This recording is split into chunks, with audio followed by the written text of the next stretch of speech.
Well, we find ourselves here at Royal Berkshire Shooting Ground. Beautiful sunny day here today. Earlier this year we came to film the Stratstone Super 7 final, and we saw John Heegren go away with Morgan car.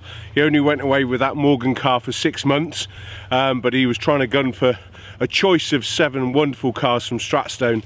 This year, slightly changed. We're right in the middle of qualifying. We're here with Ed Solomons today. We're going to catch up with him in a few minutes. And this year, it's called the Ultimate One. So the winner this year will walk away with one of the new Range Rovers, and that's worth about £150,000. So again, the qualification for that has been going on. You shoot 50 sporting, and then you come onto the tower, and you have 25 on the tower. Then you have a break, and then you have another 25. So again, you know, we're just looking. Ed, 23 out of 25. That's obviously got him into that final. But on the final, somebody's got to do that 23 or better out of 25 on the day, and they will drive home with that super brand new Range Rover. But it will all be found out very soon when you see on Clay Shooting TV, where we'll be screening that final, and you'll be able to see who is the winner of the Stratstone Ultimate One.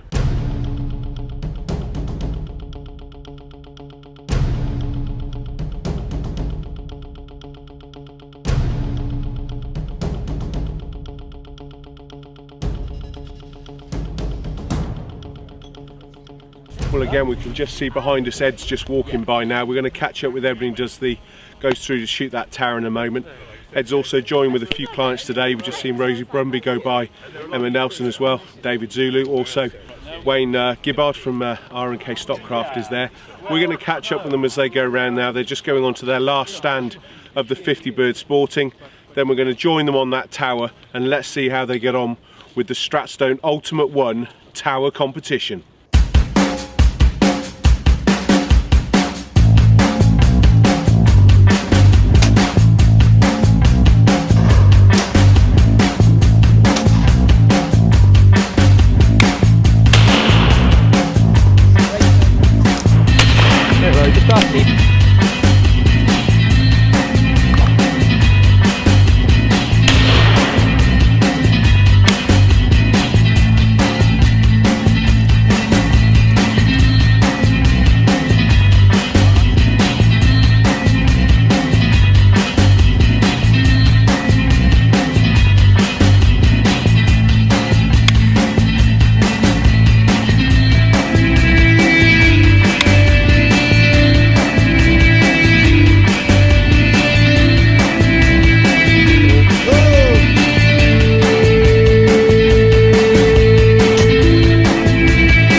What's the secret with this?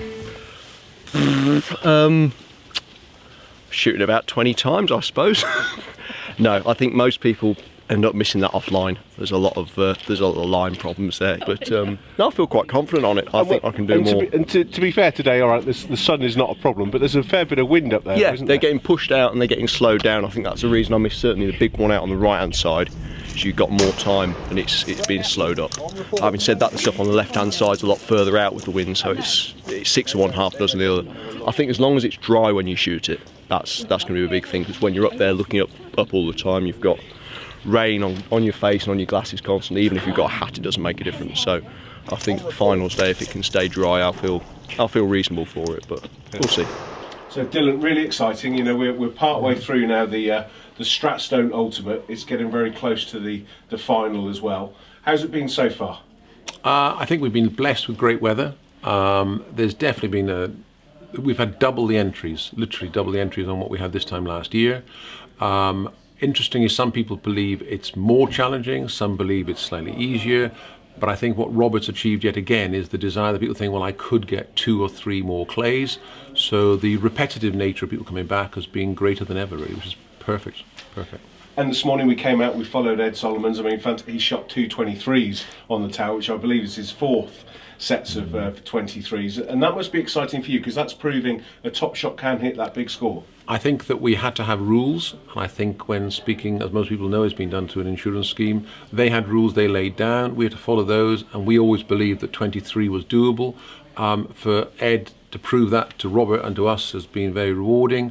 I think, as Ed has said, he has put the effort in, and he's put the time in, and he's learning it, and that is what's probably getting him the rewards of getting the 23. Whether that will happen on the final is another matter. And again, we saw that this year, didn't we, with John Heegren and Ed again on the shoot-off as well. Nobody got the car, but they got very, very close to it. And in terms of, Dylan, there's about just over 4 weeks now to go until the final qualifying day, which is the 24th of January. Yes, 24th of January at midday we will take the last entry. We're then going to have the shoot-off. In the event there is a tie for the last spaces to get to the cut. We will then have the final on the following Thursday, when I'm delighted that we're going to have senior figures from Stratstone attending. Yourself will be filming it, Stu Clay will be covering it, and yeah, it will be a very exciting day for us all, I think. And people still can enter though, can't they, up until the 24th? We're open Monday to Saturday, and we have now 8 instructors here full time. The instructors always take you out. All they're going to do is ring and speak to Wendy on reception, and we'd be delighted to take your bookings. And as many people are doing, and even today, they're coinciding with having a nice breakfast or a lunch and making a bit of a day of it. So yeah, as and when throughout January, really. It must be really nice for you though, as you said, the numbers are up significantly on last year. It must be great for you though, because you're putting a lot of time and effort into making this work, but it's nice that you're getting supported by everyone as well. I'd like to think that the whole clay shooting world seems to be raising the bar, where I've always endeavoured to create a situation where the industry perceives it as being an aspirational sport rather than just something that someone does on a Sunday or whatever. And I think by bringing in the brands such as we do with the Super 7 with Stratstone, and now with Stratstone again coming up to the plate with the Ultimate One, it just has to be good for our sport. And I think that when people arrive, they want to have a nice welcome, they want to have a nice coffee. It's what I would want if I was a customer, and that seems to be replicated with the number of people who want to come through and shoot it. So yeah, it's very rewarding. This is TV Gold. England team members snared by Browning 725.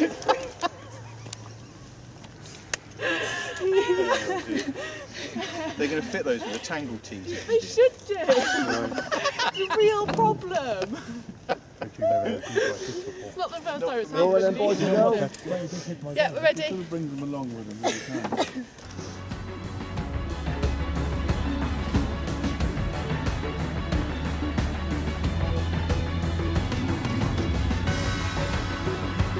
Well, here we have a special feature on Gulf Coast Clays, who are on the Gulf Coast of Florida, so on the western side of Florida.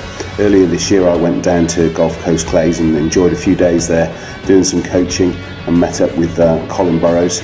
And Colin is putting on a really exciting event which will be the week before the World Sporting.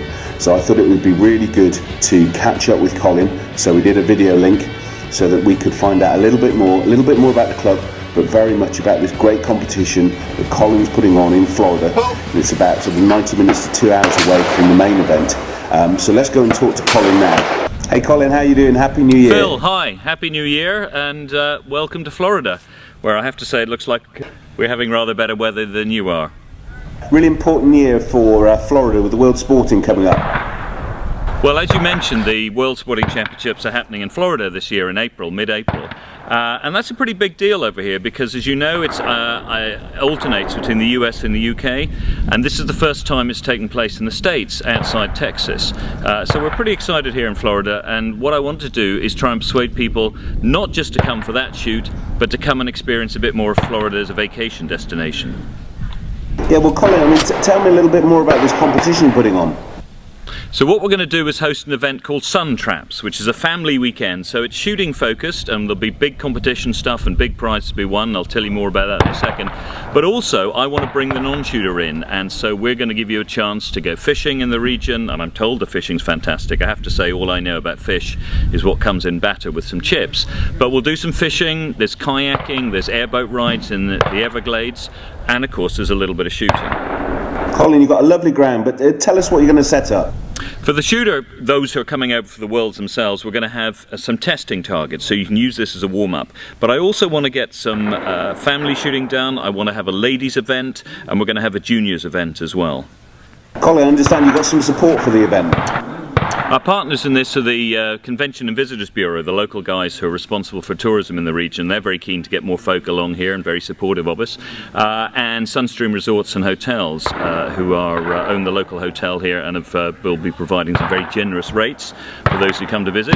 And there should be some big cash prizes too, maybe about $2,000 in prize money. So if you bring the whole family and you win all the events, then you might be able to offset the cost of the trip. But one thing you'll probably want to know is exactly where we are. Now at this point, Phil, it would be helpful if you could put a map up on the screen. Thank you very much. That's good. So we're over on the Gulf Coast, as the title of the club suggests. The Worlds are taking place over in the Atlantic coast, but we're only about 90 minutes away from Miami. All the other major airports, Tampa, Fort Myers, Fort Lauderdale, are all within easy driving distance, and then it's a couple of hours over to where the Worlds begin on the Wednesday afternoon. So hopefully we'll see you here in April. As I speak, once again, hopefully thanks to the magic of Phil Coley, you're getting Gulf Coast Clays details, and all more details are on our website there, and we look forward to seeing you.